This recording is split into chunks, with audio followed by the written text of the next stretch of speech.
Coach, what did you learn from the guys this game, maybe, in a step forward, or I know you made some more mental mistakes, but still got to win.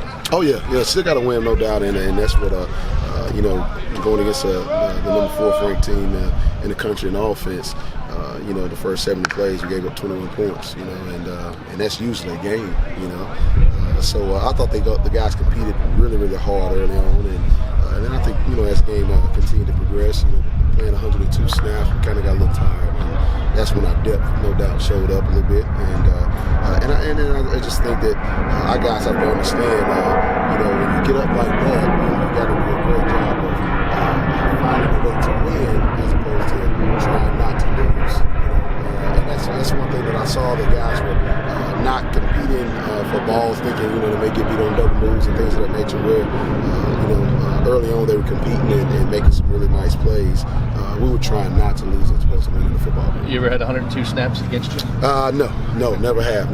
It was a tough thing to see for sure.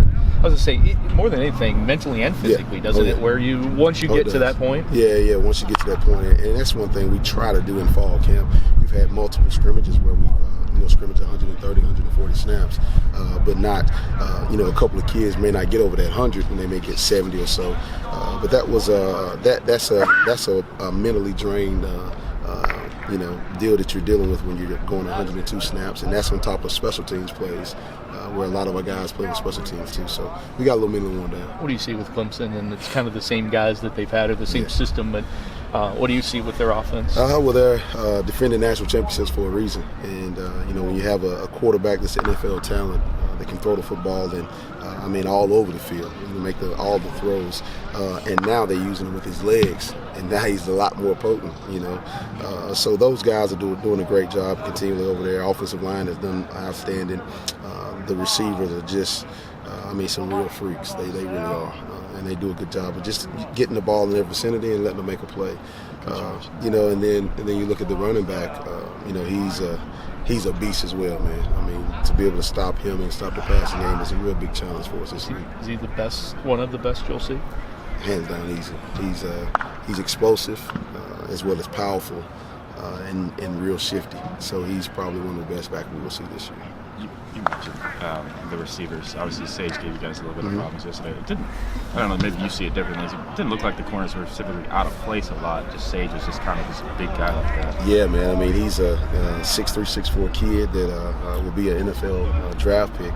And you look at all the plays. There was only one play where he beat us on a double move against AJ, to where our guys were not there. And I think that was the first game that we saw that we didn't have anybody running wide open.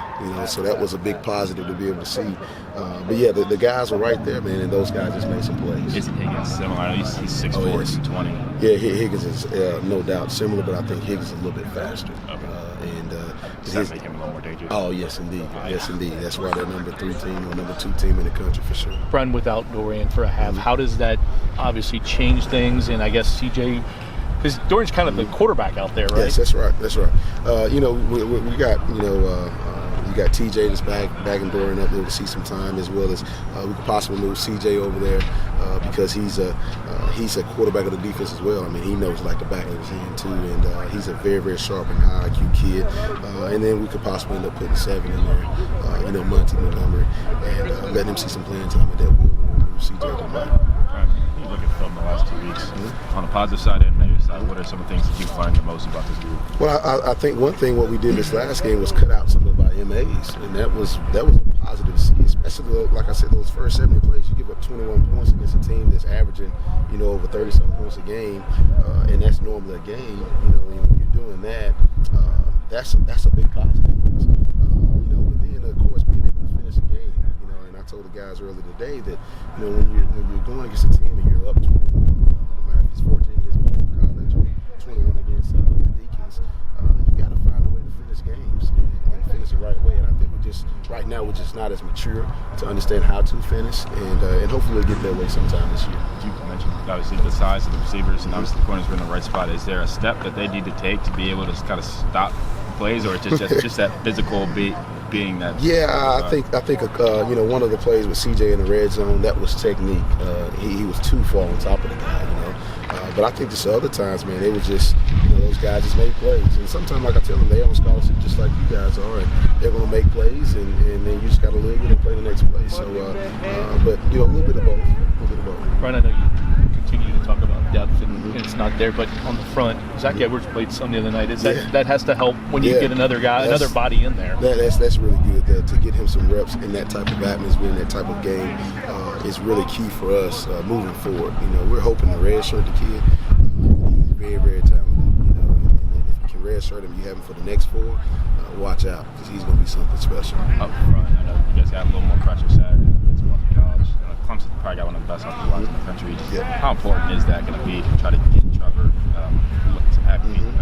It is key. It's key. You can't let an NFL quarterback just sit back there and throw the football. And if we can get pressure with our front foot, key for us, and that helps. But when you're going against a team like Boston College, what they do offensively, it's kind of tough to get some pressure against those guys because of the formations and the things they do in the run game to keep you from having to get some pressure on that guy. But yeah, it's really key for us to be able to get some pressure on the quarterback, because then that'll help us in the secondary.